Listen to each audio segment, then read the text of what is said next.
Good. So big fight, the one that we thought was going to happen last month. You had to wait a little longer than expected. Jared, I know he's been the target for a while. How are you feeling coming into this one? Feeling good, kind of weirdly good. No injuries, no bangs, no bruises, so yeah, I feel real good. I see you looking down at that shirt there. Can you explain that a little bit? I'm actually looking at my phone. I'm playing a game, making sure, I'm still winning. But this is my shirt. I stand up against domestic abuse, so if anybody, I want to make people feel uncomfortable if they engage in those type of activities. Has that always been like kind of a cause that's been something that you've been interested in, kind of raising some more awareness for? Oh yeah, for sure. I'm that type of guy. I don't like people who beat up women, or guys who beat up women. So yeah, I definitely stand up against it. Got to respect that. And I guess this fight, now that you've had some time to study Jared, the extra month, I guess. Why was the fight moved, by the way? Why was it shoved back a month? I think they wanted backup for the title fight. So I didn't really. Normally, I would care sometimes, but I got to spend like 10 more days at home with the family, so I wasn't arguing too much, and I got to eat some like macaroni and extra food around the holidays. Has one of you been designated as the backup fighter? Nah, I mean, nobody haven't told me anything, but I figured I would have been like first up, but I was just focused on my fight at hand because I figured the fight would go through, both fights would go through, so that's how I've been training. And can you just break down Jared a little bit, what you've seen studying him over the last few months and what kind of you expect from him? He's just a guy, just another one of these fighters. He come out, try to win fights, tough guy, so I know what I do and I know I'm really good at what I do, so that's the object here. Great, thanks. Derek, is there someone in particular you're talking about when you mention the shirt? No, nobody particular, everybody. So what do you think about when you see other fighters and stuff get accused of this sort of shit and then they're allowed to still fight in the UFC? Do you think they should be cut or do you think they should be challenged in public or what do you think about that? I think it's kind of weak, No, I don't want to say kind of, definitely weak, Like I said, when a guy that has physical strength over women and just beat up women, I think that's kind of weak, So, if a fighter engaged in those activities, for sure, they should be brought to light. But no, I'm not really I'm taking digs at everybody. If the shoe fits, they have to wear it, so. If you did get called up to step into the main event this weekend, is there a guy you'd rather fight? Would you rather get that rematch against Israel or would you be happy fighting Rob? It don't matter, either or. Yeah.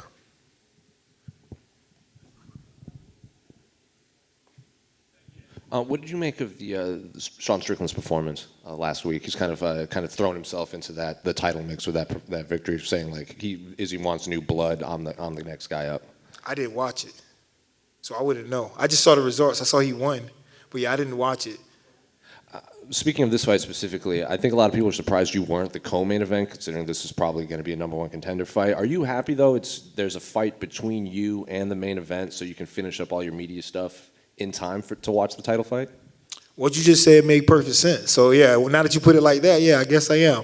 But yeah, it don't matter to me. I don't even know who's fighting on the card half of the time. I just train for my fight and that's it, So, and typically right before my fight, I don't watch fights. So I just kind of like stay in my little bubble. All the hard work is done. I've trained. I did what I was supposed to do. So I don't really watch too many fights like the week before mine. And when I'm coming to the fight, I might look at the card and see like the order and stuff like that. But I just focus on my fight. You got Derek Lewis and Ty after you, so that fight might not be that long. Anyway. Yeah, for sure. Good heavyweight fight there. Speaking of Jared, I think when because he obviously started at heavyweight and he came down, he was putting a lot of people away at middleweight. Do you think that was just a product of him being just like freakishly strong compared to the middleweights, or do you think he is like a highly skilled martial artist in there? No, I just think he caught some people. I know he fought David Branch and he was able to finish him. He definitely caught David Branch. If you're talking about skill for skill, David Branch is super skilled when it comes to BJJ. Solid wrestler, good boxing. Jared is a guy who's opportunistic. He's staying there. But I don't really put him as really great at any one thing. I think he's just a solid, tough guy.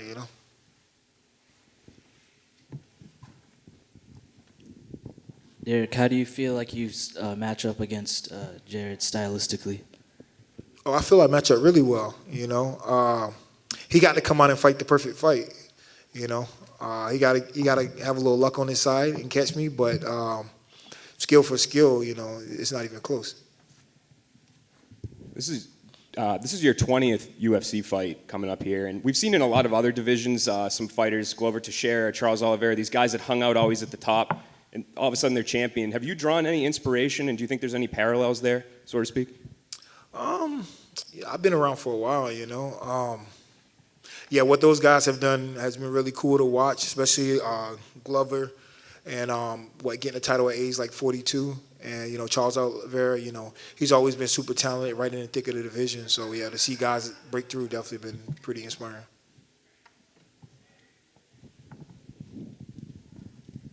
What game do you have going on your phone? Oh, it's called Spades. Probably nobody here know how to play Spades. Anybody? Nah. It's a hood game, I guess. Derek, there's been talk about if Whitaker wins that there would be a trilogy. Yeah. If you win, and that is the case, would you be fine just sitting on the sidelines? Oh, yeah, for sure. Yeah, I'm going to sit and wait for a title fight after I win this fight, for sure. I've done everything I needed to do in this division, and, yeah, that's that.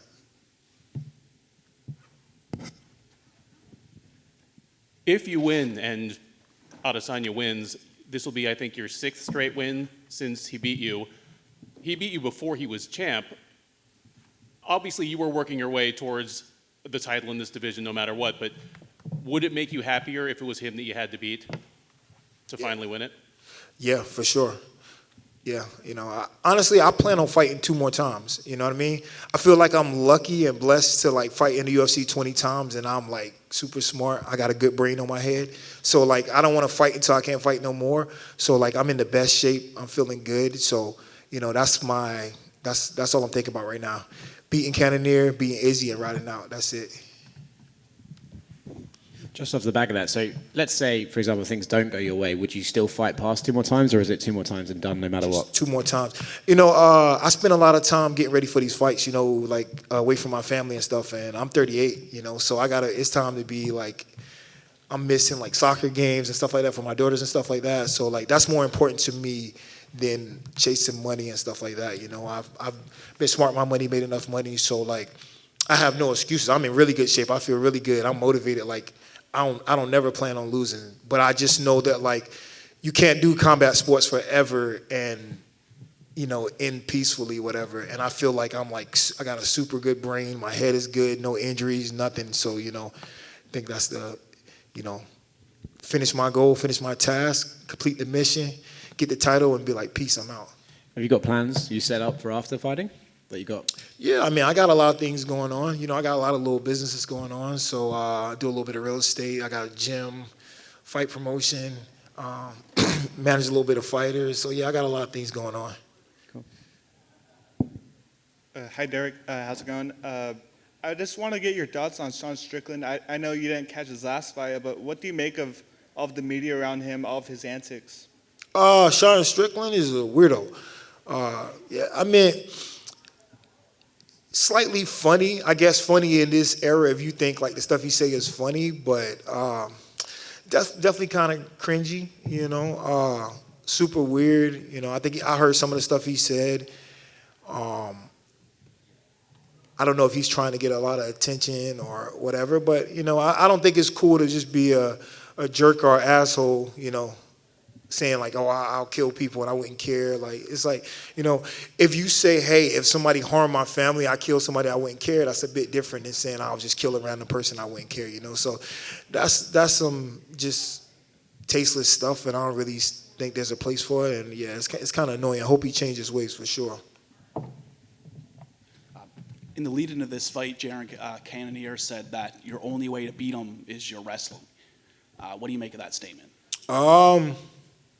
Well, I guess his only way to win is to stop my wrestling. So, yeah, it can get real ugly real quick. He go to the ground with me, So, I know he's going to be focused on that. So that opens up the other parts of my game. Derek, can I just ask who you think wins the headliner on Saturday night and how? That's a good question. I think it's going to be a good fight. I think Whitaker will be able to make a few adjustments. I think it'll be a more competitive fight. I think he'll keep the pace slower and maybe look like Izzy Romero with a little bit more action. Izzy said that Rob's improved striking's been overrated by the media. Do you agree, or do you think he's a completely different fighter now? I don't know. I haven't been in his camp. I don't know what he's doing in his camp. But I wouldn't say there's any secret sauce or anything crazy. I would say that, he switched up a few things. I think he's going to be a little bit more patient. Like Whitaker's pretty aggressive, and he likes to leap in. So I think he'll be a little bit more patient this time, and it'll slow the fight down.